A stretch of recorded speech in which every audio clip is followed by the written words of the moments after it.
Hello everyone, welcome back to The Secret World. Just made you a quick video today just to show you the sights of London. London is obviously the main capital hub for The Secret World. There are 3 cities in The Secret World, but everyone tends to hang around in London.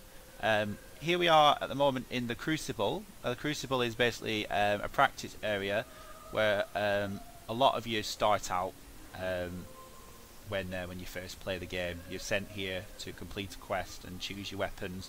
There are 3 crucibles in London, obviously depending on what faction you choose. This one is the Templar one, and if we just go up here and through the door,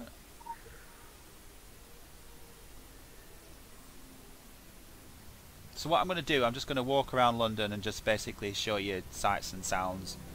A few things that people obviously do know about and a few things that people might not know about, just to give you a little rough guide. Okay, so the main building for the Templars is Temple Hall, which is here, and in Temple Hall and in the other cities as well, the two other main cities, you've got all your non-player character shops here, which basically sell PvP gear and quality level 10 gear that you can buy with tokens and money later on. I'm not going to go into detail about that now, but that's what all them guys there are for. So let's go outside. New regulations. No. This is Temple Court. There's a building over here. This is the Temple Club. The Temple Club, I've only ever been in here when I did my story quests. I'm not sure if it's for anything else. It might be for some other quests as well, but I've not come across them yet. If you're a dragon or Illuminati, you'll tend to find that if you come here you won't be able to get in. This door will be blocked off, and these guards, they won't attack you. It's not like Warcraft, it's not a PvP open area. Sometimes I wish it was. It would be amazing to be able to see PvP going on here with Dragon and Illuminati attacking these guards, trying to get in, and you know, a bit of open world PvP. But unfortunately Funcom haven't designed the game that way, and I don't know, maybe sometime in the future they might open some PvP servers. You never know, we'll have to wait and see. All we can do is dream, I suppose. Okay, so let's carry on going down here, and we come to Red Cross Circus, which is this street. There's one shop on this street further down on the corner.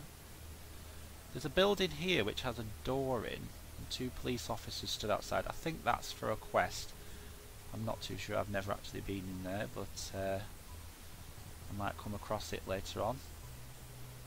So we'll go down here, and this first building on your left here, this is the clothes shop. So this shop obviously sells gear using the game currency, which is Pax Roma. You can basically open up the shop and you can buy anything you want, basically. Camouflage jacket blue. If you want to view an item of clothing before you actually buy it, if you click preview all, whatever item you click on and then click preview all, it will show you that item on your actual person, not in a separate window like it does in Warcraft. It actually shows it on your character. Just basically sort of like that. Select, and then you can view the different types of pants and jackets. Hide your interface if you want to have a look at yourself properly. And pants look absolutely horrendous, so I'm not going to buy them. And obviously the women's wear is over here. One thing you can't do in this game, which most people have asked about, is why can men not wear women's clothes and women not wear men's clothes? If you try and open up the women's shop, Anything you're interested in? you can't buy anything. They've just made the game like that so that obviously, you know, people don't dress in different sex clothes, which in my opinion is a bit silly really, because Anarchy Online, which was the game that Funcom had that made first before they made Age of Conan, they had women's and men's clothes in that game, and you know, you could make your character look absolutely ridiculous, like a transvestite, if you wanted to, which was quite hilarious. But in this game, they don't seem to have done that, and I don't know why, but obviously it's something that they felt obviously they wanted to leave out of the game. Whether or not that'll change, I don't know. Okay, so we're going to go this way now, and we've got Aldwick Park here on the right. If you've ever been in Aldwick Park, nothing much goes on. You've got the Fallen King guy here. This guy is the main guy that does the preaching at the beginning of the Templar quest. The Templar quest line, and then the park's at the back here. The spawn points behind here in case you die. Not much else going on. A few people you can talk to about the Templar situation. Let's go down here. Okay, so if we go further down, you've obviously got Aldwick Station, which has a few number of shops where you can repair your gear and sell items, and also buy a few items as well. And then down there you've got the Agartha, which is the travel system that Secret World uses to travel to other parts of the world. So let's go down here. Across the road over here we've got the post office. God is the place to go for a pint and some gossip on the Secret World. That was going to be my next place to show you, but she's just told you, but never mind. So this is the post office. The post office basically contains your bank, the auction house if you want to put some items up for sale, the postal service, which is basically mail, and the Cabal Bank if you're in a Cabal. Cabal being a guild. Cabals are guilds, they're called Cabals in the Secret World. So this game has everything that you need all in one window. One thing that used to frustrate me about Warcraft is that the auction house was at the other side of one side of Ironforge, and then the bank was at the other, and you had to keep running back and forth. But in this game, it's quite good how they've got it all together. Okay, so if we go outside here, there is actually another bank further up here somewhere. There it is, B&D Bank. I didn't show you that, but that's exactly the same as the post office. So here we've got the Horned God, which is a pub. So this is just like a social area. Nothing really goes on here. I think you can do a few quests, get sent, so some quests send you here later on, but apart from that, there's not much else goes on. There's just basically a social interaction area to hang around with your friends and have a drink and a dance. Okay, so let's go down here. Any news? Back outside. And if we go this way, we come to the shady area of London, which is sort of, to me it seems like it's a bit shady and like a lot of funny goings on going on down here. But basically the market's down here. You've got loads of different types of shops and some very odd creatures as well. Baphomet is dualism. Dualism is Baphomet. There is one important character that I want to show you, but a lot of people don't really know about. One thing that used to frustrate me in this game is when you get attacked by monsters and then obviously you lose health. Sometimes when you're doing killing a really difficult monster, you can lose at least 60-70% of your health, and if you don't have a heal spec, it's frustrating having to wait for your health to get back up. There is a guy over here called Dante. There he is. I'll show you where he is on the map. He's just in Haitian Square Market in the corner, and Dante sells what we call tacos. Now you can buy them in 10s, 50s or single, and you can, once you buy them, they're stored in your inventory, and you can then put them on your hotbar, and they're just like basically food in Warcraft.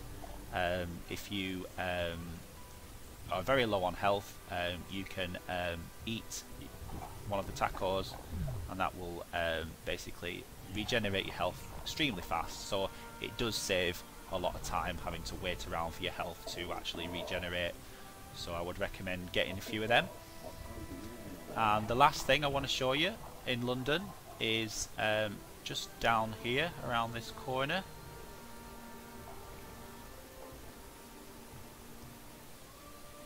In the dark side area, just round here, we have an arena. Unfortunately, there's nothing much going on in this arena. There's just a few civilians stood around the edge, bit of odd creatures, watching a few monsters just stood there doing nothing. So I don't know whether Funcom are going to change that. I hope they do. I hope they introduce some sort of maybe PVE. Like they did in Warcraft, they recently introduced I can't remember what it was called, but they introduced this sort of event arena type thing where you could go inside and really compete against really hard NPCs. That would be quite interesting to have in this game, but unfortunately they don't. They haven't implemented that yet. It's just all scenery at the moment. But yeah, the last thing I wanted to show you was this here. In this corner here, there's a door, and if we click on this, this basically leads to an area what we call the Fight Club. Now the Fight Club is a PvP sort of arena type thing area. It's like basically you can come here with your friends, and once you go down into this area here, you'll be automatically flagged for PvP, and you can fight your friends. I think if they're in the same group as you, you can't attack them, but anybody else you can attack, and you will be attacked by if you go down here. So as soon as you go down, you'll see it counting down, entering arena, 8, 7, 6. There's nobody here at the moment because I'm playing in the afternoon, so it's probably quite quiet. But like I said, this is one cool place to bring your friends just to do a bit of practicing in PvP.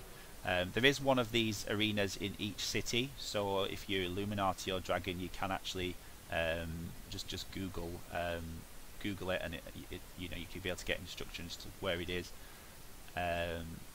It has changed quite a bit since the game first started. I remember when I first came here, it was extremely dark and you couldn't hardly see anything, and they had a lot more of these crates lying around. It was like a maze, but they seem to have got rid of most of that now and altered it. I might be wrong, I can't quite remember, but I remember when I first started and we were all quality level 2, quality level 3, we did have some good laughs in here.